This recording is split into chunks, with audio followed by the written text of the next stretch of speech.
channel. For those of you who don't know me or who've never been here before, I'm Rachel, the owner of the Eclectic Cottage in Spokane, Washington. Today's Thursday. Happy Thursday. I hope your week is going well.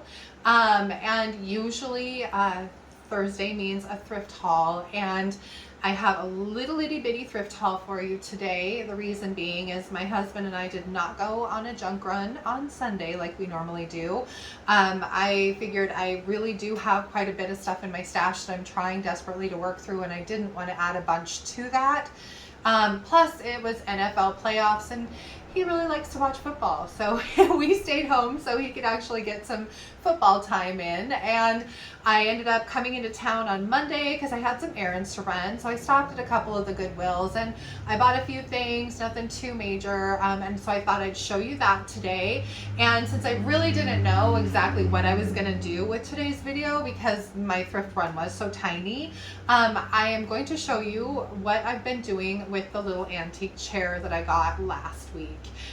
So if you saw my video, you would have seen the little chair that I bought. It was quite a mess, but I paid, I think, $2.50 for it.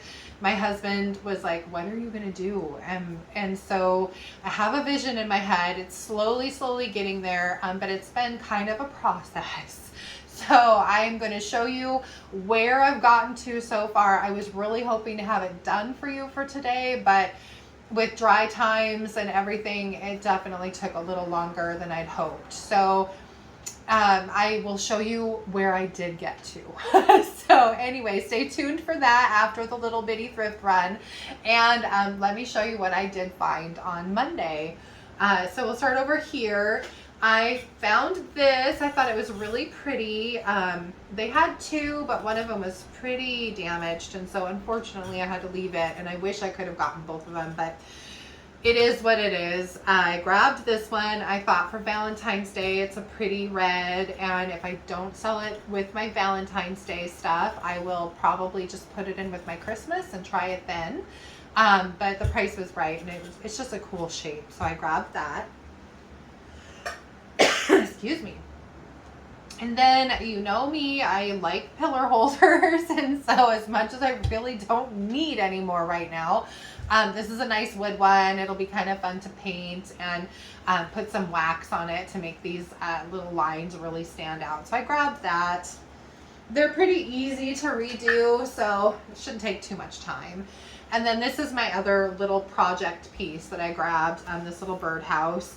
I think it's super sweet, but it's very dingy and old, and so it's gonna get a remake. I'm thinking I might actually spray this black and then paint it white and do the whole distressing back to the black. We'll see. I haven't, the jury's still out, so we'll see, but I will make it cute again and put it out with my stuff.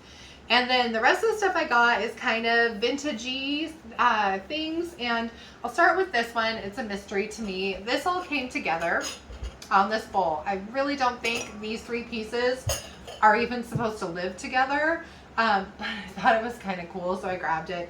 So this is just a really nice glass glowy bowl. It looks like it's supposed to have something on it. I just don't know if this is that, but it could be. And then this lid doesn't fit with this whole scenario. You would think it would either fit inside this lip or all the way to the outside, and it does neither. But it's cute. So I looked this piece up and I really couldn't find a lot of information on it, and it definitely didn't have any pictures where it came with a bowl or a lid. So I really don't know. It would make so much more sense to me if this were hollow, so that you could actually put this on a jar and use it to put flowers in, but I don't know. You tell me what I should do with this thing. I just thought it was kind of cool, and the price was really cheap, so I grabbed it. So we'll see. Anyway, I found this. I love lead crystal, especially when it's etched. And this one has a beautiful floral design that's etched in it. It's super heavy, nice vintage piece. So I looked it up. I think it's from the 70s, so it's vintage like me. So I'm going to put this out. I have two crystal goblets that are already out there, and these will kind of go together. So it'll make a nice little vignette with the 3 pieces. Stay. And then I love hurricane lamps. I think my mom had this exact one when I was growing up. This is from, what is it? Lamplight Farms, it says on it. It's got these really pretty little blue flowers on it. It's in really good shape. The hurricane glass is in really good shape. So I grabbed that.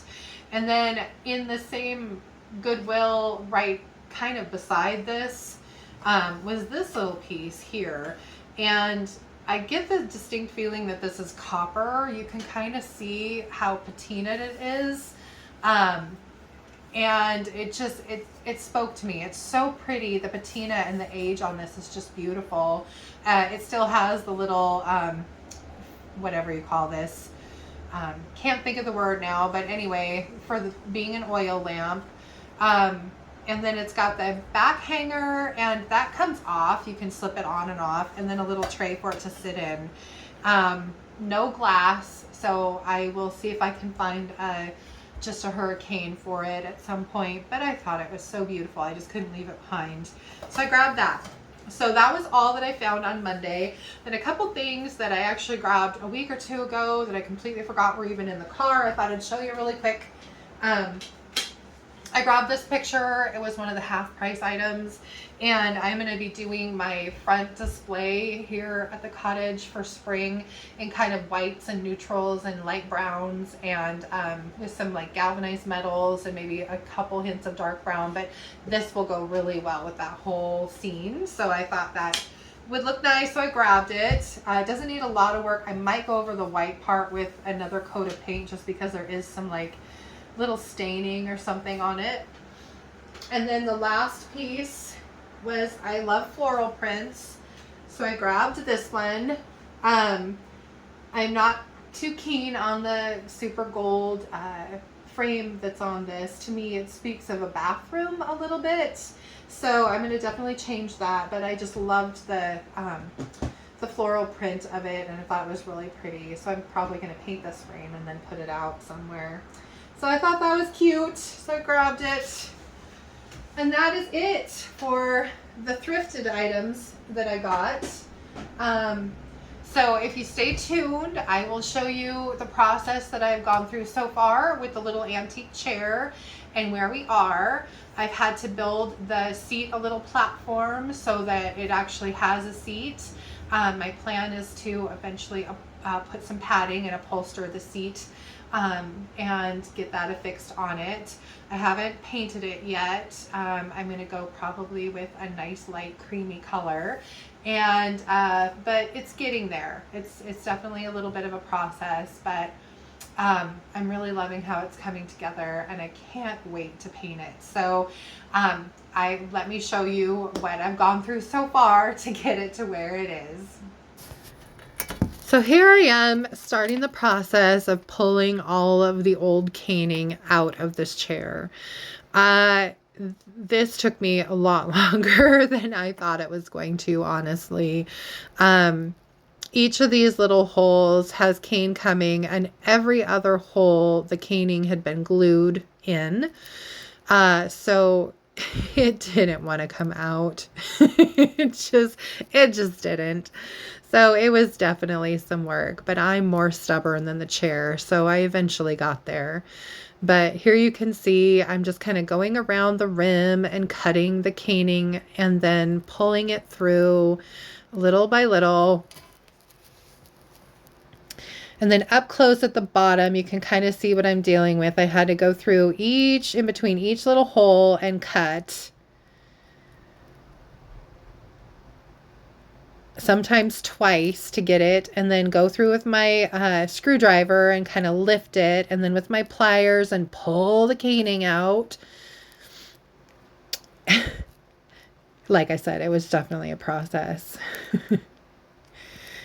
And then once I got to a certain point, I was really bored with cutting and pulling the caning.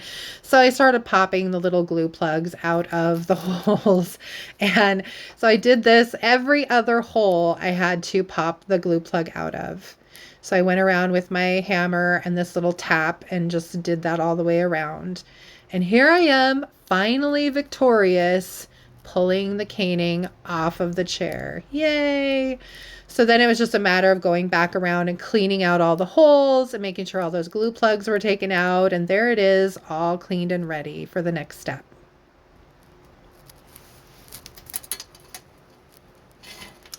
So once that was done, I wanted to fill the holes with some wood putty, just to make it so that when I painted it, you wouldn't see all the holes. So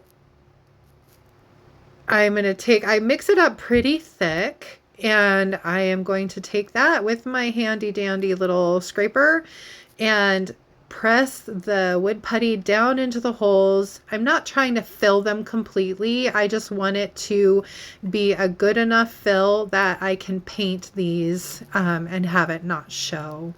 So I'm just kind of pushing with my little putty knife there, the putty down into the holes and then scraping it clean. And then went all the way around the chair. I did end up having to make another batch of putty just because I didn't mix quite enough the first go round.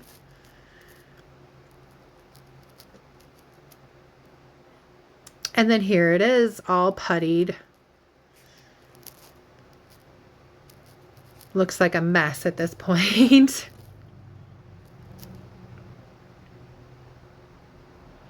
The next step is building a platform for the seat. Now, I cannot believe that this came originally with any sort of a wood seat. I think it was just caning. So somebody at some point had kind of cut a piece of plywood to fit from the underneath. And I want to sit that down in and upholster it. So I needed to have some way to affix that piece of plywood into the piece. And this is what I came up with, was just kind of building this little platform for it to sit on. So I'm cutting 2 pieces of I think they're 1x4s. So they're like 1x3.5 at 45-degree angles. And then I did go back and cut the points off of each angle just to make them a little less noticeable. I know you're not really going to see underneath this chair, but I really didn't want any of that to show. So once that's done, I figure out exactly where these need to sit so that I can get them screwed into the wood. I did end up breaking one of my drills, my little hole makers in the wood. So that was fun. I had to get that back out. But I drew pilot holes with my drill bits, and then I would follow that up with a screw. The chair wood is just really hard wood. So I kind of went at it at an angle, a couple reasons. Number 1, it makes it stronger. And number 2, I needed to miss all the little holes from the caning. So I ended up putting 2 screws in each end of each piece of wood just to make sure that it was nice and strong. So there it is with the platforms all put in, all screwed down.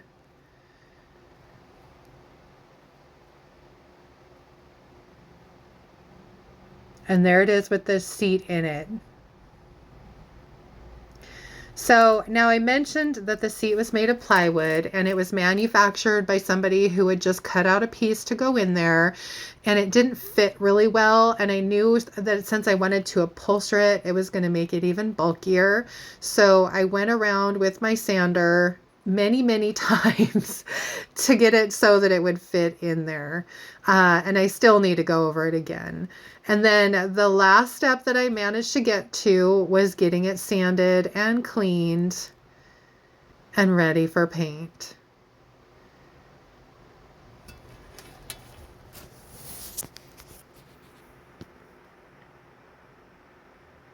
And here's what she looks like so far.